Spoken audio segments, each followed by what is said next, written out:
অনেকে বিএ বা এমএতে ইতিহাস বিষয়ে অধিক জ্ঞান অর্জন ও ভালো মার্কসের জন্য অনলাইন বা অফলাইনে ভালো কোচিং নিতে চান। তাহলে দেরি না করে চলে আসুন সবার সেরা number 1 best coaching centre Gyandeep study সেন্টারে। এখানে অভিজ্ঞ শিক্ষক শ্রী পুলক কৃষ্ণ মণ্ডল গত 20 বছর ধরে নেতাজি সুভাষ মুক্ত বিশ্ববিদ্যালয় ও কলকাতা বিশ্ববিদ্যালয়ের ছাত্রছাত্রীদের যত্ন সহকারে পড়াচ্ছেন।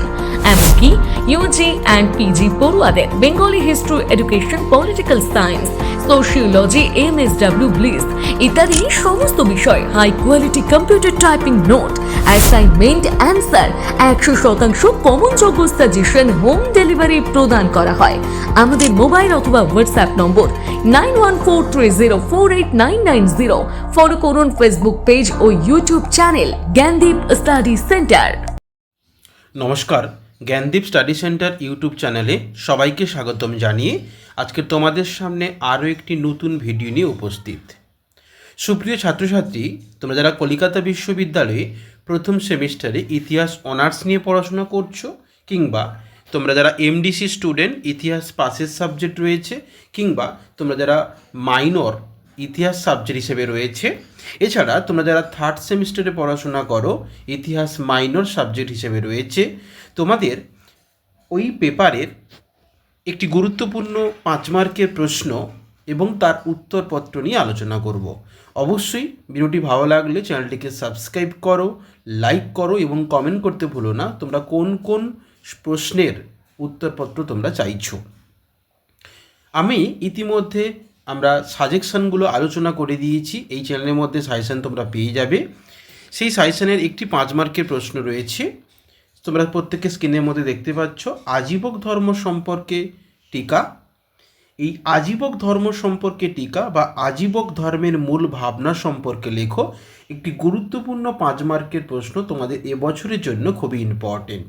আমি আবারও উল্লেখ করছি, এই প্রশ্নটা কাদের কাদের ইম্পর্টেন্ট না, যারা ফার্স্ট সেমিস্টারে ইতিহাস অনার্স নিয়ে পড়াশোনা করছো এবং মাইনর সাবজেক্ট হিসেবে তোমাদের ইতিহাস রয়েছে ফার্স্ট সেমিস্টারে, এছাড়া যারা জেনারেল স্টুডেন্ট, এমডিসি স্টুডেন্ট, প্রত্যেকের এই প্রশ্নটা কিন্তু খুবই গুরুত্বপূর্ণ।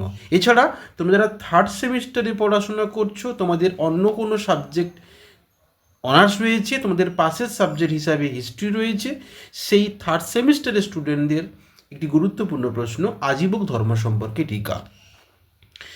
আমরা এবার শুরু করব। এর উত্তরটা কি দেওয়া রয়েছে আপনারা প্রত্যেকে এই প্রশ্নগুলো তোমরা খাতায় লিখে নাও কিংবা স্ক্রিনশট করে নাও। এই প্রশ্নটা ভালো করে পড়ে যাও, অবশ্যই প্রশ্নটা খুবই গুরুত্বপূর্ণ, তোমাদের পরীক্ষায় আসতে চলেছে। আমরা দেখে নেব এই উত্তরপত্র কী দেওয়া রয়েছে। তোমরা প্রত্যেকে দেখতে পাচ্ছ, আজীবক ধর্ম সম্পর্কে টিকা লেখো। উত্তর: খ্রিস্টপূর্ব 6ষ্ঠ শতকে বৈদিক ব্রাহ্মণ ধর্মের পাশাপাশি অনেকগুলি নতুন এবং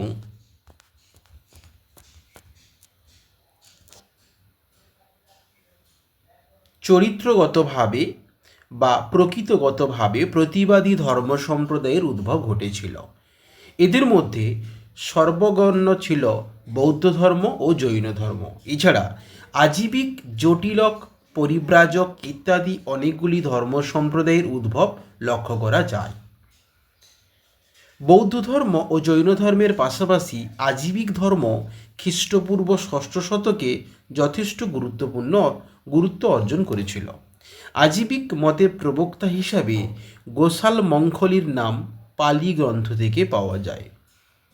ঐতিহাসিকদের অনুমান, গোসালের আগে নন্দবচ, এই নামটা খুবই গুরুত্বপূর্ণ, নন্দবচ ও শঙ্খিকচ নামক 2 জন আজীবিক গুরু ছিলেন। গোসালের পিতা ছিলেন একজন মঙ্খ বা চারণ কবি। গোসালও এই পেশা গ্রহণ করেন। জৈন গ্রন্থ সূত্রানুসারে মহাবীর তার সন্ন্যাস জীবনের 3য় বর্ষে গোসালের সাক্ষাৎ পান এবং তার সাহচর্যে 6 বছর অতিক্রান্ত করেন। পরে আদর্শগত মতভেদের কারণে মহাবীর গোসালকে পরিত্যাগ করেন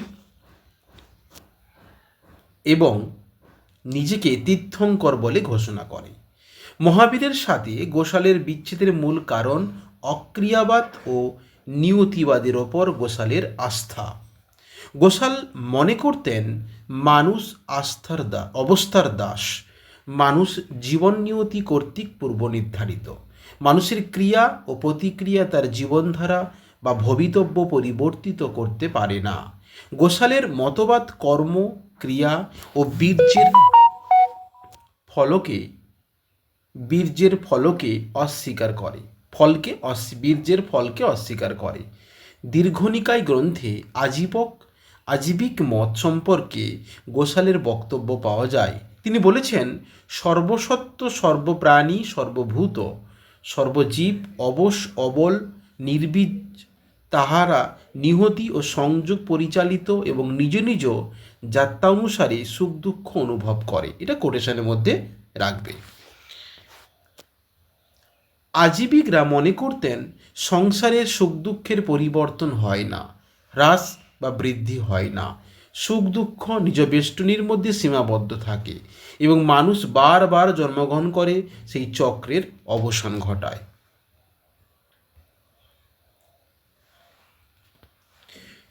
এই প্রসঙ্গে একটা কথা বলবো, তোমরা যারা কলিকাতা বিশ্ববিদ্যালয়ে প্রথম সেমিস্টার, দ্বিতীয় সেমিস্টার এবং তৃতীয়, ফোর্থ, ফিফথ, সিক্স সেমিস্টারে তোমরা পড়াশোনা করছো, তোমাদের অনার্স এবং পাসের ইতিহাস সাবজেক্টের সমস্ত নোটস, সাজেশন আমরা এখান থেকে প্রোভাইড করছি। জ্ঞানদীপ স্টাডি সেন্টার থেকে তোমরা পারচেস করতে পারো পিডিএফ আকারে, কিংবা তোমরা অনলাইন কিংবা অফলাইনে অবশ্যই পড়াশোনা করতে পারো।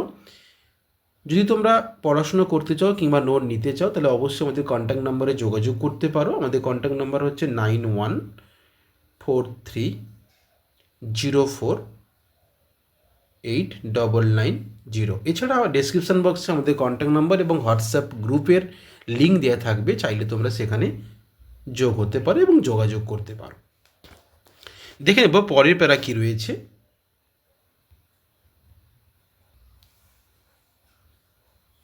বস্তুত আজীবক ধর্মের সামাজিক পরিবর্তনের তাৎপর্য গুরুত্ব পায়নি। অতীত যুগের চিরাচরিত নৈতিক মূল্যবোধের প্রতি তারা ছিলেন অতিমাত্রায় আস্থাশীল।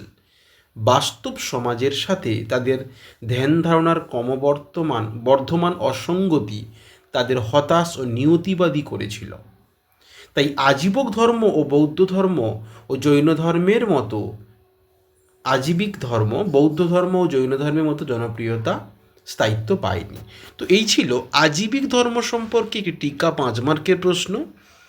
এই প্রশ্ন তোমরা খাতায় লিখে নাও কিংবা স্ক্রিনশট করে নিয়ে ভালো করে মুখস্থ করো, রেডি করো। এই প্রশ্ন তোমাদের অবশ্যই পরীক্ষায় আসতে চলেছে।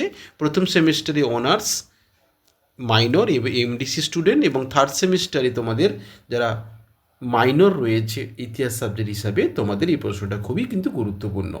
অবশ্যই ভিডিওটি ভালো লাগলে চ্যানেলটিকে সাবস্ক্রাইব করো, লাইক করো এবং কমেন্ট করতে ভুলো না। এরকম নতুন নতুন